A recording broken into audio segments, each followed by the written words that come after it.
Shalom, selamat pagi saudara yang diberkati oleh Tuhan Yesus Kristus. Saudara, beberapa hari terakhir ini kita dalam keadaan duka cita yang cukup mendalam atas keadaan bangsa kita, di mana darurat demokrasi yang terjadi di bangsa kita. Mari saudara, sebelum kita mulai merenungkan firman Tuhan, kita saat teduh sejenak kita mendoakan bangsa kita dan kemudian kita akan menyambut kebenaran firman Tuhan. Bapa di surga, berdirinya negeri ini atas kehendak-Mu, Bapa. Kami berdoa Tuhan. Kami berdoa untuk keadaan ekonomi, pertahanan, keamanan sosial dalam keadaan negeri kami, Tuhan. Darurat demokrasi yang terjadi. Ketika rakyat mulai bangkit dan main hakim sendiri, Tuhan. Akibat kekecewaan mereka yang begitu mendalam. Ada kebijakan-kebijakan yang berlaku di pemerintahan negara kami. Bapa di surga, kami rindu Tuhan. Engkau campur tangan Tuhan. Sebagai Raja di atas segala raja yang maha adil, maha bijaksana, maha penuh kemurahan, kasih karunia, dan keadilan ada di dalam Engkau. Tuhan, berperkaralah atas bangsa kami, supaya setiap orang yang ada di bangsa ini hanya memandang kepada wajah Tuhan dan mengandalkan Engkau. Kami tidak membenarkan adanya perusakan, kami tidak membenarkan adanya penjarahan, kami tidak membenarkan adanya saling melukai satu dengan yang lain. Tetapi kami sadar Tuhan, masyarakat Indonesia sedang terluka. Masyarakat Indonesia sedang menghibah untuk terjadinya pemulihan dalam keadaan negeri kami. Bapa, hadirkan Yesus sebagai Tuhan dan Juru Selamat dalam kehidupan kami. Sehingga setiap orang yang berharap kepada Tuhan, ia tidak akan kecewakan. Terima kasih Bapa di surga. Kami percaya Tuhan, ketika kami mengangkat tangan Engkau Tuhan berdaulat, penjaga Israel yang tidak pernah terlelap, penjaga Indonesia yang tidak pernah tertidur. Kami berdoa untuk bangsa kami berdoa untuk setiap korban-korban dari kerusuhan, penjarahan Tuhan. Engkau memulihkan keadaan mereka, moral, mental, tubuh, jiwa mereka. Bahkan kami berdoa untuk keluarga dari saudara Afan Kurniawan Tuhan, yang berduka cita akibat keadaan negeri kami, demokrasi yang telah mengalami kesakitan ini Tuhan. Sembuhkan Indonesia, pulihkan Indonesia, dan bawa negeri kami untuk merendahkan diri.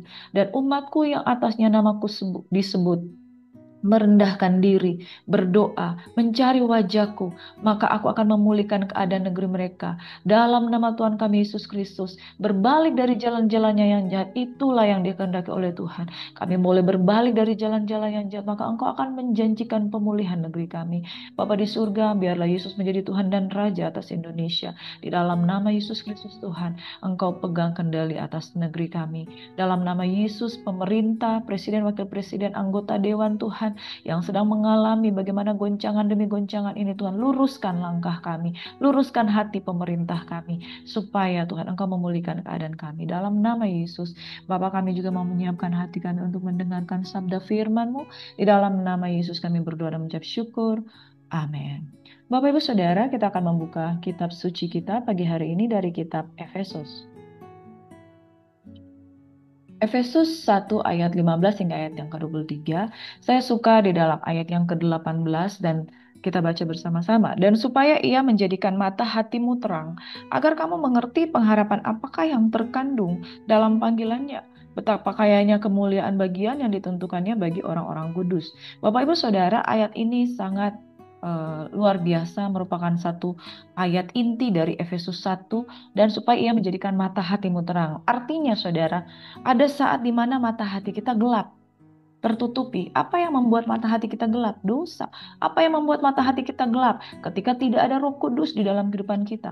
Makanya ketika kita kecewa, ketika kita mengambil jalan balas jahat dengan jahat, ya, mata ganti mata, gigi ganti gigi.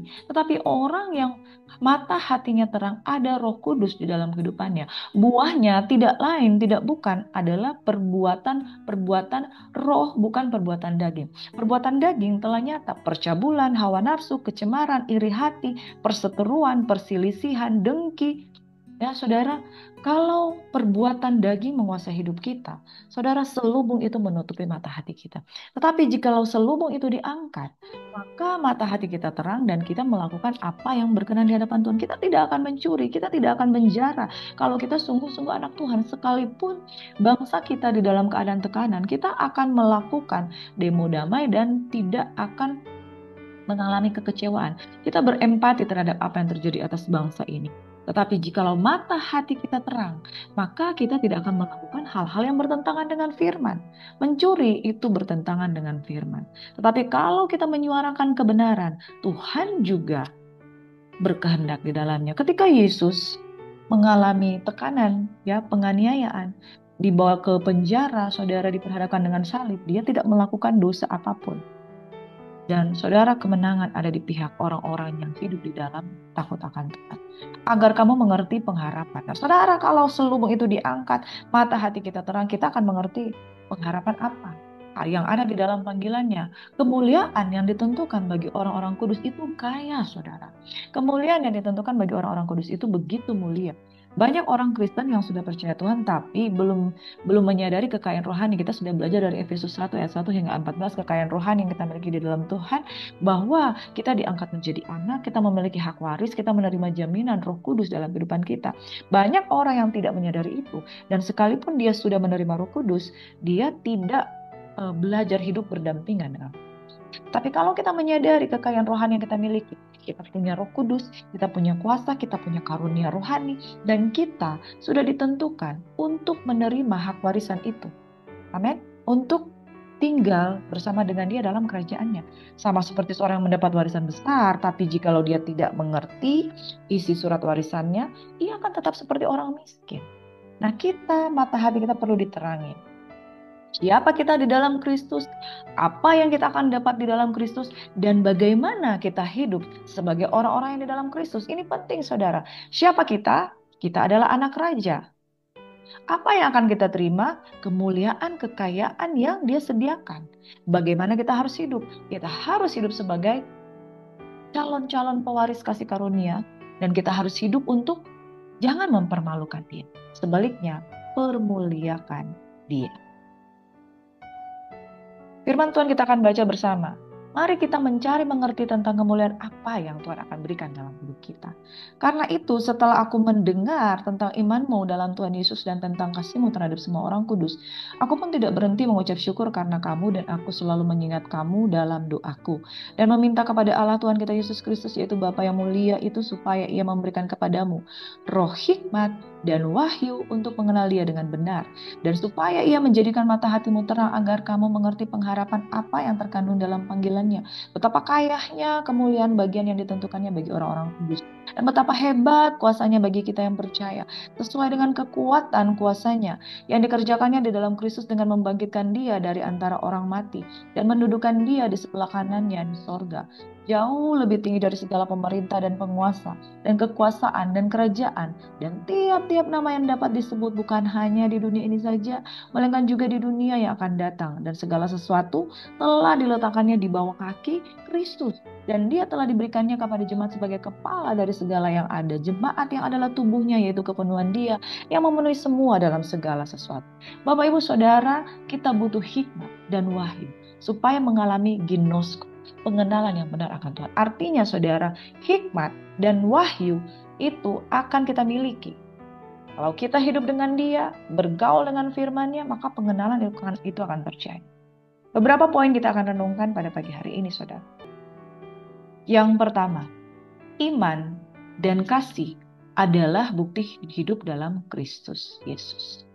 Paulus bersyukur atas iman jemaat kepada Tuhan Yesus dan kasih kepada semua orang kudus.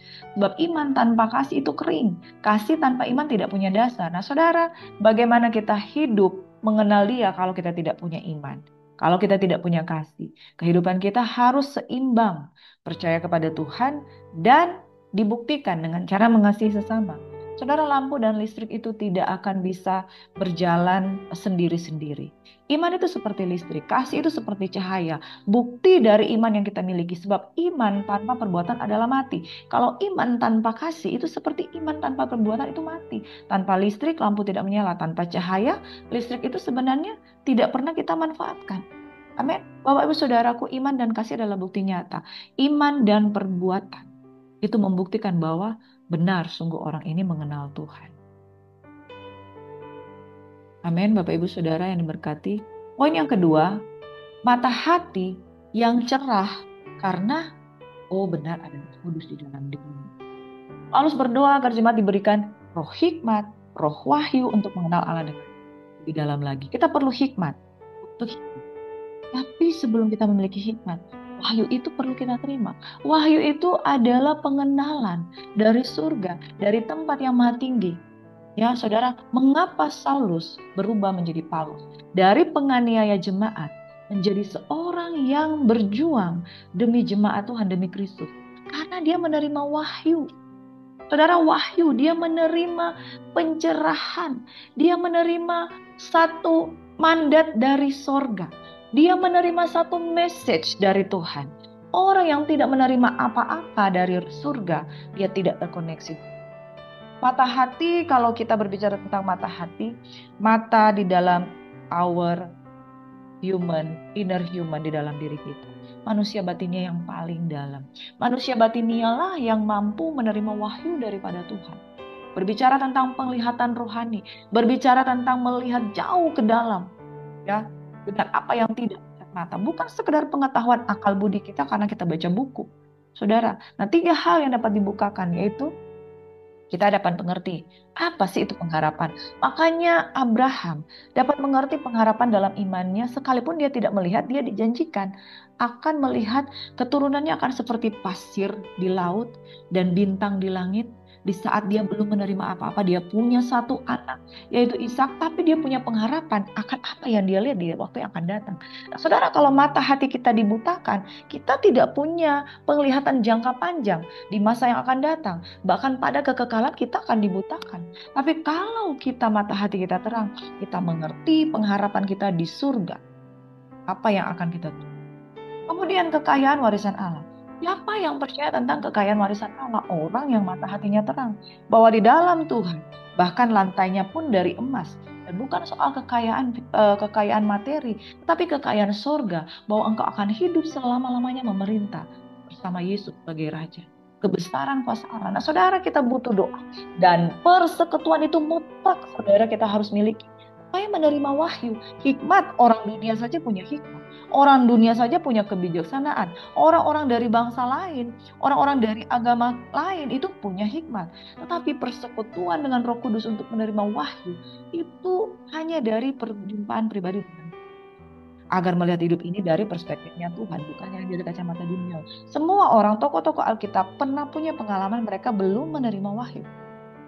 Waktu Musa belum menerima wahyu, dia tidak tahu bahwa dia memiliki panggilan di dalam Tuhan untuk melakukan apa yang Tuhan mau. Waktu Musa belum mengenal Yahweh, bahkan dia berkata, "Engkau siapa?"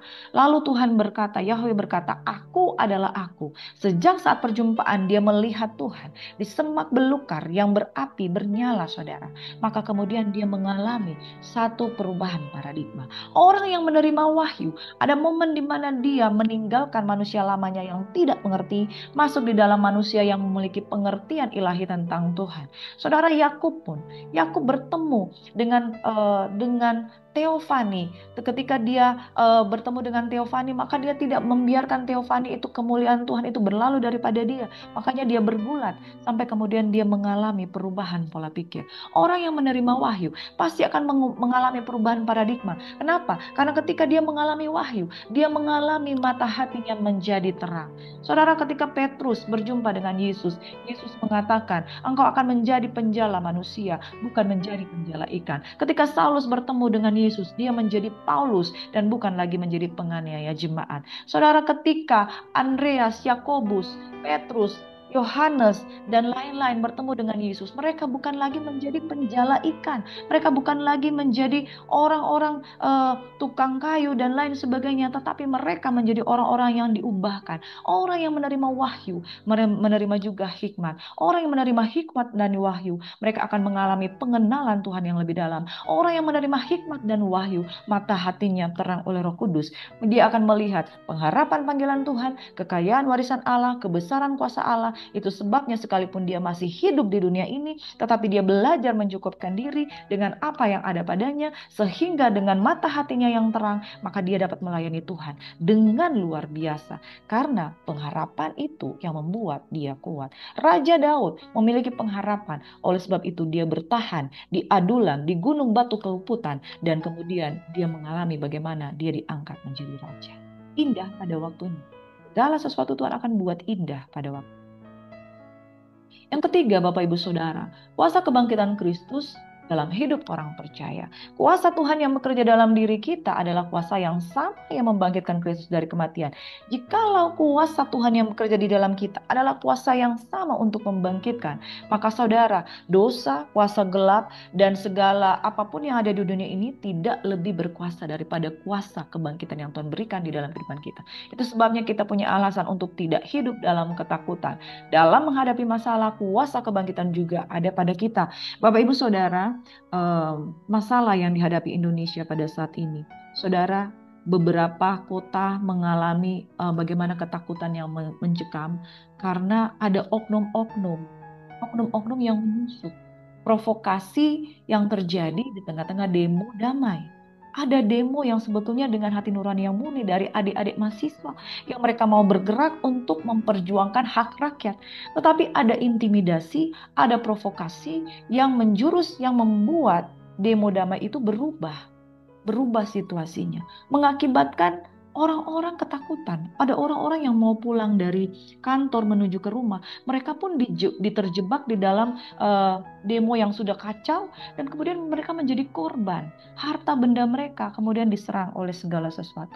Bapak Ibu Saudara, hari-hari ini mungkin kita lebih banyak berdiam diri, mungkin kita lebih banyak mengangkat tangan di hadapan Tuhan. Kita berempati kepada adik-adik mahasiswa yang mungkin menjadi korban bagaimana mereka diserang, mereka bagaimana mengalami luka-luka dalam keadaan demo ini. Tapi saatnya ini saudara, kita tidak tahu apa yang harus kita lakukan untuk membawa damai dalam negeri ini, kecuali duduk di kaki Tuhan. 2 Tawarik 7 ayat 14. Dan umatku yang atasnya namaku disebut, merendahkan diri, berdoa, dan berbalik dari jalan-jalannya yang jahat. Merendahkan diri saudara, maka aku akan mendengar dari surga dan memulihkan keadaan negeri mereka. Saudara, ini hari-hari kalau saudara mau demo damai, turun dari singgasana pribadimu, duduk di kaki Tuhan, dan merendahkan diri berdoa bagi pemerintah dan bangsa kita, supaya keadaan negeri kita dipulihkan.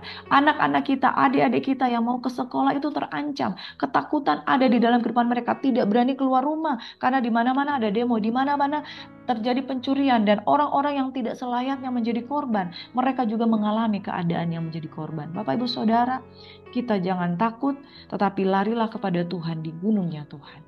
Seperti seorang yang punya generator besar di rumah, tapi kalau tetap hidup dalam kegelapan karena tidak menyalakannya, maka banyak orang Kristen yang punya kuasa sebetulnya, tapi tidak mengaktifkannya. Kita punya kuasa, saudara.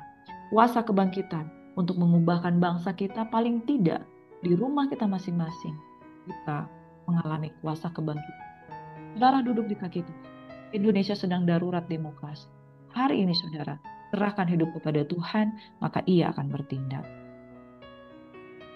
Poin yang keempat, saudara, kita harus menyadari ketika kuasa kebangkitan itu ada, maka jadikan Kristus sebagai kepala atau gereja. Maka jemaat Tuhan akan menjadi wadahnya. Tuhan menempatkan Kristus sebagai kepala. Kepala untuk apa? Ya, kepala untuk memerintah. Kepala untuk bagaimana dia menjadi sumber berpikir. Gereja dipanggil untuk tunduk, taat, dan hidup dipimpin oleh Kristus. Nah, saudara, dalam pelayanan keluarga dan hidup pribadi, jangan kita yang menjadi pusat, tapi jadikan Yesus sebagai kepala. Ada amin? Kalau Yesus menjadi kepala, maka segala keputusan kita bergantung kepada Yesus dan firman. Kesimpulannya, saudara, iman dan kasih adalah bagaimana bukti hidup sebagai orang-orang yang perbuatannya menjadi nyata. iman tanpa perbuatan adalah mati. Tapi orang yang hidup dalam kasih, maka iman yang disertai perbuatan. Dan biarlah mata hati kita diterangi oleh Roh Kudus. Ingat kuasa kebangkitan Kristus bekerja dalam hidup kita. Jangan takut, tapi pergunakan kuasa itu yang ada untuk hidup di dalam pengharapan, hidup di dalam keberanian, hidup di dalam tindakan. Dan Kristus adalah kepala atas hidup dan gereja kita. Kita adalah jemaat, tempat Yesus meletakkan kepalanya. Bagaimana dia berpikir, bekerja, dan memerintah kita untuk hidup sebagai anak-anak Tuhan. Jadilah terang. Permuliakan Tuhan, jangan permalukan Tuhan. Kita berdoa. Bapa di surga, terima kasih buat pagi hari ini. Tutup bungkus kami dengan kuasa darah anak domba Allah yang kudus. Jadikan mata hati kami terang, supaya kami mengerti pengharapan apa yang terkandung dalam panggilan. Kami berdoa untuk Indonesia yang mengalami darurat keamanan, darurat demokrasi, darurat keadilan sosial. Bapa di surga, tangan Tuhan turun atas kehidupan kami. Kami mohon ampun. Kami berdoa untuk masyarakat yang menjadi korban di dalam demo. Kami berdoa untuk masyarakat yang menjadi korban kerusuhan dan tidak bisa bekerja, terhalang aktivitasnya. Tuhan pulihkan negeri kami, tenangkan jiwa kami, dan damai sejahtera Tuhan. Awan kemuliaan-Mu turun atas kehidupan kami. Tudungi kami Tuhan dengan perlindungan dari tempat yang dalam nama Yesus, memberkati Tuhan pemerintah-pemerintah kami agar disadarkan untuk hidup bijaksana dan memerintah dengan keadilan dan kesejahteraan sosial bagi masyarakat yang berkeadilan. Dalam nama Yesus Tuhan, kami berdoa. Haleluya. Kami juga berdoa untuk rekan kami, Pak Beni Saronsu, yang mengalami bagaimana dia sudah berpulang ke rumah Bapa. Biarlah sukacita daripada Tuhan, penghiburan dari Roh Kudus menyertai Ibu Pendeta Naomi Majusip, Tuhan bersama dengan keluarga yang mengalami duka cita. Biarlah pengharapan di dalam Tuhan tidak mengecewakan, dan pengharapan memberikan penghiburan kasih karunia di dalam nama Yesus. Terima kasih Bapa di surga, kami berdoa biar keluarga ini mengalami pemulihan hati dan dihiburkan oleh Tuhan. Kami yang hadir di tempat ini, kami mohon berkat Tuhan. Kasih karunia dalam nama Bapa, Putra, dan Roh Kudus menyertai kehidupan kami. Dalam nama Yesus, kami terima berkat Tuhan. Kami disembuhkan, dipulihkan. Indonesia disembuhkan, dipulihkan. Haleluya. Amin. Shalom saudara, selamat beraktivitas and God bless you. Tuhan memberkati.